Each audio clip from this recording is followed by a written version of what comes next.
मोदी साहब को कोई मशवरा देंगे? उनको तो बहुत मशवरा दे दिया मैंने। क्या कहेंगे मोदी साहब इस टाइम इंडिया के लिए कैसे हैं आपके नजदीक? क्या अभी तो 10 साल तो बहुत रूल किया, अभी ये इलेक्शन के अंदर जरा उनकी पॉपुलैरिटी कम हो गई, हुई है? बहुत कम हो गई कंपेयर टू बिफोर। उन्होंने कहा था, उनकी पार्टी ने, और वो खुद कहा कि हम 400 पार करेंगे 543 सीट से, 543 543 सीट से। उनको 400 से ज़्यादा मिलने वाले थे।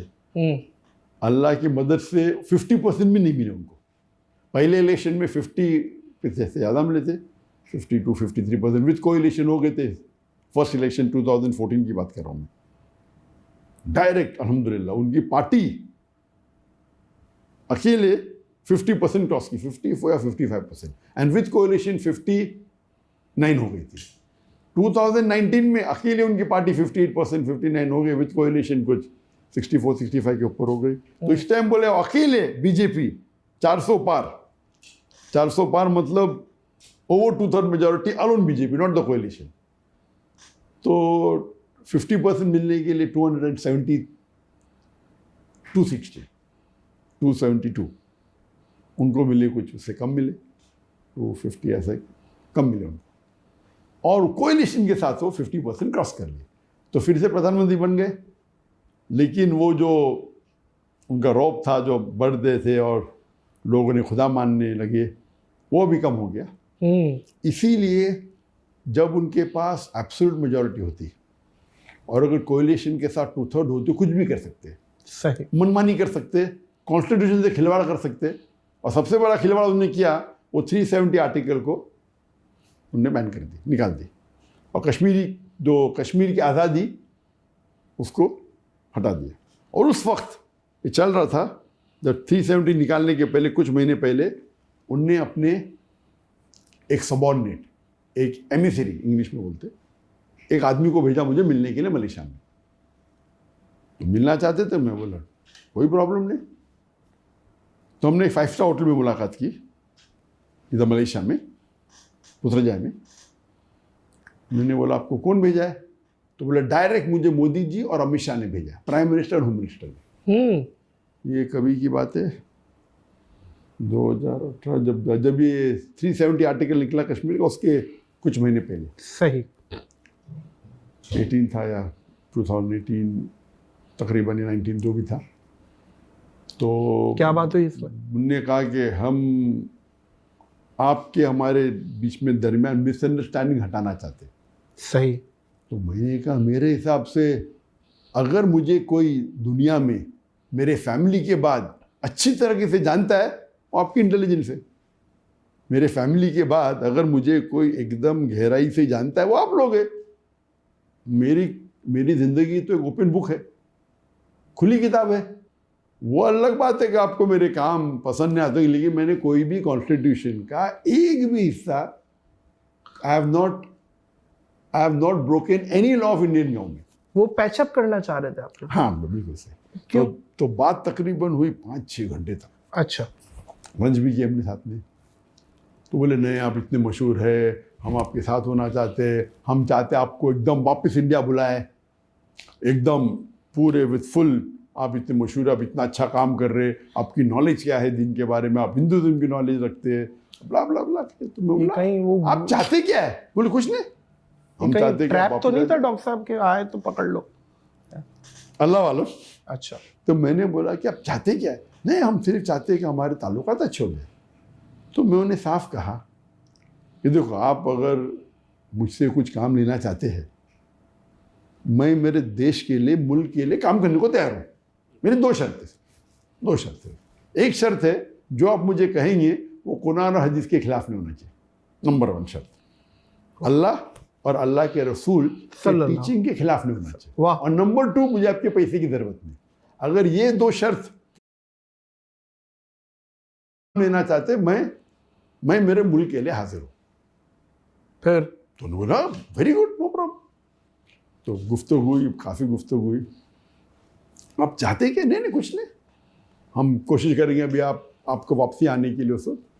तो उस वक्त तो कुछ कहा नहीं, लेकिन एकदम पैचअप कर लिया, ऐसा कि अभी हम with in couple of months आप वापस से आ सकते। मुझे उम्मीद तो थी नहीं। मैं बोला अगर आप, फिर मुझे कहने लगे वो आदमी शख्स जो आया था उधर से दिल्ली से, कि हम चाहते हैं कि आप हमारी गवर्नमेंट को सपोर्ट करो कश्मीर इशू पे, कि जो हम 370 आर्टिकल को निकाल रहे वो सही है। तो मैंने कहा ये तो नामुमकिन है, मैं मेरे मुसलमान भाइयों के साथ गद्दारी कर ही नहीं सकता। जो मुसलमान कश्मीर में उनका हक है फ्रीडम, और जो ने मुआहदा किया है उसके तहत रहे तो कोई प्रॉब्लम नहीं। Article 370 the part of the it's the constitution, इसके अंदर दे हैव गॉट फ्रीडम। कुछ चीज़ के अंदर ऑटोनॉमी है, कुछ चीज़ के अंदर वो साथ में इंडियन गवर्नमेंट के है। लेकिन आप अगर कहीं ऑटोनॉमी को निकाल देंगे वो तो जाते हैं उनके ऊपर। इंडिया को इंडिपेंडेंस जब मिला, काफ़ी ऐसे जो पार्ट्स ऑफ इंडिया है जो ऑटोनॉमस, इसमें तो मैं कुछ कर नहीं सकती। तो ये तो कुरान के खिलाफ है, हदीस के खिलाफ है, मेरे मुसलमान भाई का गद्दारी है। उनका रिएक्शन तो नहीं ऐसा मत, वैसा कुछ लिखो, मैं last out of the question. हाँ ये बोल सकता हूँ क्या गलत हो रहा है, ये बोल सकता हूँ क्या गलत हो रहा है, and I am totally against it. ठीक है, उनका स्टाइल था, ये बीजेपी गवर्नमेंट का स्टाइल है कि मुसलमान को अगर जो चाहते हैं अपने काम कराने के लिए, चाहे उलमा हो, चाहे बिजनेसमैन मुसलमान हो, कोई भी हो, या गैर मुस्लिम हो, वो पहले आके प्यार से बात करते, फिर कोशिश करते पैसे दे के खरीदने की। नहीं खरीदा जाता धमकी देते अंदर कर लेंगे, ये उनका फॉर्मूला है। प्यार से करके तारीफ करो, हम तुमको फ़ायदा देंगे। नंबर 2 पैसे दे के खरीद, अक्सर ये पहले 2 में अक्सर लोग मान देते। तीसरा है नहीं करेंगे तो हम ईडी की रेट डालेंगे, इनकम टैक्स की रेट डालेंगे। तो मेरे साथ तो सब कुछ कर लिया उन्होंने, मुझे प्रॉब्लम ही नहीं। पुलिस भेजे, ईडी भेजे, ये भेजे, नंबर 1 टेररिस्ट कह दिया। तो मैं थैंक यू बोलता हूँ कि लोग मुसलमान में तो काफ़ी लोग, अक्सर लोग जानते थे इंडिया में, गैर मुस्लिम में भी जानते थे। लेकिन मोदी के बाद ये गोदी मीडिया जो है, वो जो मुझे हमेशा मीडिया पे आने की वजह से अभी तो माशाअल्लाह बहुत small percentage non Muslim India में होंगे जो मुझे नहीं जानते। नहीं, मुझे नहीं लगता कि नहीं जानती होगी, बहुत बहुत कम होगी। तो ये उनकी बदौलत है। और उसके बाद लेकिन जब भी मैं ट्रैवल करता हूँ, चाहे मलेशिया में हो या बाहर हो, गैर मुसलमान अब भी मुझसे मोहब्बत करते हैं। उनका मेन प्रॉब्लम था कि जब मुसलमान में लेक्चर में आते वो अलग बात है, लेकिन मुतासर होके वो इस्लाम की जो गलत फहमी दूर हो जाते, और काफ़ी लोग इस्लाम भी कबूल करते। तो उसके वजह से उनका नुकसान हो रहा था, वो हिंदुत्व का जो स्टेटमेंट था ना।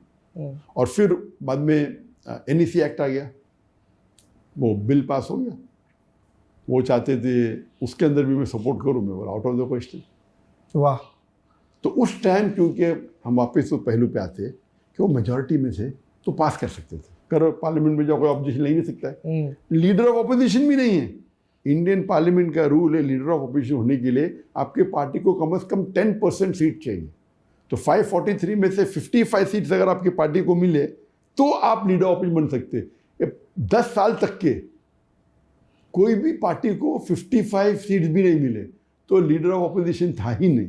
लेकिन ये इलेक्शन में अभी जो कुछ चंद महीने पहले 2024 में ख़त्म हुआ, अल्हम्दुलिल्लाह इसमें कांग्रेस को 99 सीट्स मिल गए, और बाकी जो इंडिया का गठबंधन था उन्हें मेजॉरिटी तो नहीं मिला लेकिन क्लोज थे। तो now the opposition is strong. अभी क्या हो गया, अब जो बोले ना उनका तो दबाव और दबदबा मोदी का अभी कम हो गया। अभी ये 2 मेजर जो पार्लियामेंट के साथ जो खिलवाड़ किया मुसलमानों के साथ, और जो पार्लियामेंट में जो कॉन्स्टिट्यूशन में चेंज करके, जो अमेंडमेंट करके जो मुसलमान पे ज़बरदस्त बहुत सी चीज़ें किए, ये 2 मेन थे। अभी